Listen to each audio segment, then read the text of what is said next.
Hello, എന്തൊക്കെയുണ്ട് വിശേഷം? കുറേ ദിവസമായി ഞാൻ വീഡിയോസ് ഇട്ടിട്ട്. അത്രയും തിരക്കും കാര്യങ്ങളൊക്കെ ആയതുകൊണ്ടാണ് സമയം കിട്ടിയില്ല. ഒരു ഇമ്പോർട്ടൻ്റ് ആയിട്ടുള്ളൊരു കാര്യം പറയാനായിട്ടാണ് വന്നത്. ഈ സാധനം കണ്ടിട്ടുണ്ടോ? ഇതാണ് ഡ്രീം ക്യാച്ചർ.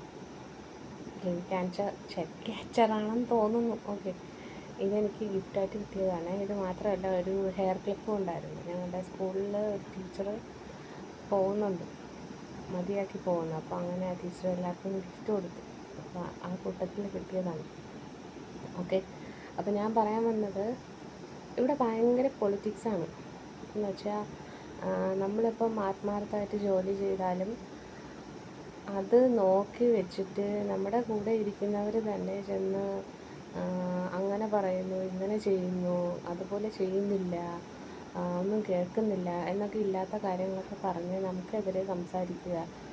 അതിപ്പം ഞാൻ മാത്രമല്ല, എൻ്റെ കൂടെയുള്ള ഒരുപാട് പേർക്ക്, കുറച്ച് നല്ല നല്ല ടീച്ചേഴ്സൊക്കെ ഉണ്ട്. അവരെല്ലാവരും ഫേസ് ചെയ്യുന്ന ഒരേ പ്രോബ്ലമാണിത്. അപ്പോൾ എന്നെ ഇങ്ങനെ പ്രിൻസിപ്പൽ മാഡം വിളിച്ചിരുന്നു. അപ്പം ഞാൻ എന്ത് പറ്റി, എന്താണ്, എന്തെങ്കിലും പ്രശ്നമുണ്ടോ? ഞാൻ പറഞ്ഞു ഇല്ല, ഒരു പ്രശ്നമില്ല. ഞാൻ ചോദിച്ചു എന്തെങ്കിലും പ്രശ്നമുണ്ടോ എന്ന്. കാരണം ഞാൻ ഈ ഒരു വർഷം ഇവിടെ വർക്ക് ചെയ്തെങ്കിലും എൻ്റെ പേരിൽ ഇതുവരെ ഒരു കംപ്ലൈൻറ്റും വന്നിട്ടില്ല. ഞാനത് അഹങ്കാരത്തോടെ തന്നെ പറയും. കാരണം എന്നെ ഇതുവരെ ഡയറക്ടർ മാം ആയാലും എൻ്റെ കോർഡിനേറ്റേഴ്സ് ആയാലും വിളിച്ചിട്ട് അനുമോൾ മാം, നിൻ്റെ പേരിലൊരു കംപ്ലൈൻ്റ് ഉണ്ട് എന്ന ഒരു വാക്ക് ആരും എൻ്റെ അടുത്ത് പറഞ്ഞിട്ടില്ല. അപ്പോൾ ആ അഹങ്കാരത്തോടെ തന്നെ എനിക്ക് പറയാം. അങ്ങനെ ഞാൻ മാമിൻ്റെ അടുത്ത് ചോദിച്ചപ്പോൾ മാം പറഞ്ഞു കംപ്ലൈൻറ്റ്സ് ഒന്നുമില്ല.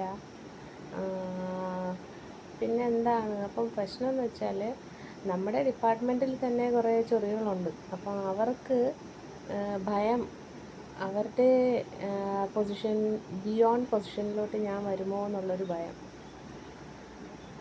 അപ്പോൾ മെൻ്റൽ പീസാണല്ലോ നമുക്ക് എവിടെ പോയാലും വേണ്ടത്. അപ്പോൾ പിന്നെ എനിക്ക് തോന്നി, ഇങ്ങനെ ഒരു സിറ്റുവേഷനിൽ എനിക്ക് ശരിക്കും സമാധാനം വേണം. ഞാൻ ഭയങ്കര വർക്കഹോളിക്കാണ്. പക്ഷേ അങ്ങനെ വർക്കഹോളിക് ആകുമ്പോൾ ഈ കൂടെ ചൊറിയാൻ നിന്നാൽ ഞാൻ റിയാക്ട് ചെയ്താൽ പിന്നെ എനിക്ക് അവിടെ നിൽക്കാൻ തോന്നുന്നില്ല. എനിക്ക് റിയാക്ട് ചെയ്യണ്ട എന്നുള്ളൊരു മെൻറ്റാലിറ്റി വെച്ചിട്ടാണ് ഞാൻ പോവാം, വേറെ സ്കൂളിൽ നോക്കാം എന്ന് തീരുമാനിച്ചത്. അപ്പോൾ അങ്ങനെ ഡിസൈഡ് ചെയ്തു, ഞാൻ വേറെ ഏതെങ്കിലും സ്കൂളിൽ നോക്കാം. എനിക്ക് എൻ്റെ എൻ്റെ റെസ്യൂമേ ഞാൻ ഇൻഡീഡിലൊക്കെ ഇട്ടിട്ടുണ്ട്. അപ്പോൾ അവിടെ നിന്ന് എനിക്ക് കുറേ ഓഫേഴ്സൊക്കെ വന്നിട്ടുണ്ടായിരുന്നു. ഒന്നും ഞാൻ അത്ര കാര്യമായിട്ടെടുത്തില്ല. പക്ഷേ ഇപ്പോൾ ഈ ഒരു ബ്രിങ്കിലെത്തിയപ്പോഴത്തേക്ക് ഞാൻ കാര്യമായിട്ടെടുക്കുന്നു. കുറേ സ്കൂളിൽ നിന്നൊക്കെ വിളിച്ചിട്ടുണ്ടായിരുന്നു. അപ്പോൾ മാറണം. അപ്പം ഇത്തവണ ഞാൻ വിചാരിച്ചു മോളെ അങ്ങ് അവളെ പപ്പയുടെ കൂടെ ആക്കിയിട്ട് ഞാൻ മാത്രം വരാമെന്ന്. കാരണം അവളെ കൂടെ നിർത്തി പഠിപ്പിക്കാമെന്ന് വെച്ചാൽ അതെനിക്ക് അഫോർഡ് ചെയ്യാൻ പറ്റില്ല. പുറത്ത് പോകാനുള്ള പ്ലാനുണ്ട്. ഒരു സ്ഥലത്ത് ഇൻ്റർവ്യൂ ഒക്കെ ഞാൻ അറ്റൻഡ് ചെയ്തു. ഗൾഫ് കൺട്രിയാണ്, പക്ഷേ ബഹ്റിനാണ്. കുറച്ച് കാര്യങ്ങളുണ്ട്, അപ്പോൾ അതൊക്കെ ചെയ്യണം. കയ്യിൽ ക്യാഷ് വേണം. അപ്പോൾ മൊത്തത്തിൽ ടൈറ്റായിട്ടിരിക്കുകയാണ്. ഞാനിപ്പം വയ്യാതെയൊക്കെ ആയപ്പോൾ അവിടെ കുറേ ക്യാഷ് ചിലവായി. അപ്പോൾ ആകെപ്പാടെ ഞാൻ അന്തം വിട്ടിരിക്കുകയാണ്. നമുക്ക് പിന്നെ ഹെൽപ്പ് ചെയ്യാനൊന്നും ആരുമില്ല. ഇത് തന്നെയാണ് എൻ്റെ സോഴ്സ്, എൻ്റെ ജോലി തന്നെയാണ് എൻ്റെ സോഴ്സ്. കാര്യം ഞാനിപ്പോൾ ഇവിടെ ഒരു വർഷം ഇവിടെ വർക്ക് ചെയ്തപ്പോൾ ശരിക്കും ഞാൻ സേവൊന്നും ചെയ്തില്ല. കാരണം ഞാനും മോളും ശരിക്കും മെൻ്റൽ പീസ് എന്താണെന്ന് അറിഞ്ഞ് ജീവിച്ച ഈ ഒരു വർഷമായിരുന്നു. നമ്മൾ അടിച്ച് പൊളിച്ച് ജീവിച്ചു എന്ന് വേണം പറയാൻ. കാര്യം വേറെ ഒന്നും കൊണ്ടല്ല, എനിക്ക് ഒരുപാട് വിഷമങ്ങളും പ്രശ്നങ്ങളും ഉണ്ടായിരുന്നു. അപ്പോൾ അതിൽ നിന്നുമൊക്കെ ഒരു എസ്കേപ്പിസമായിരുന്നു ഇവിടെ ഈ സ്കൂളിലൊന്ന് ജോയിൻ ചെയ്തത്.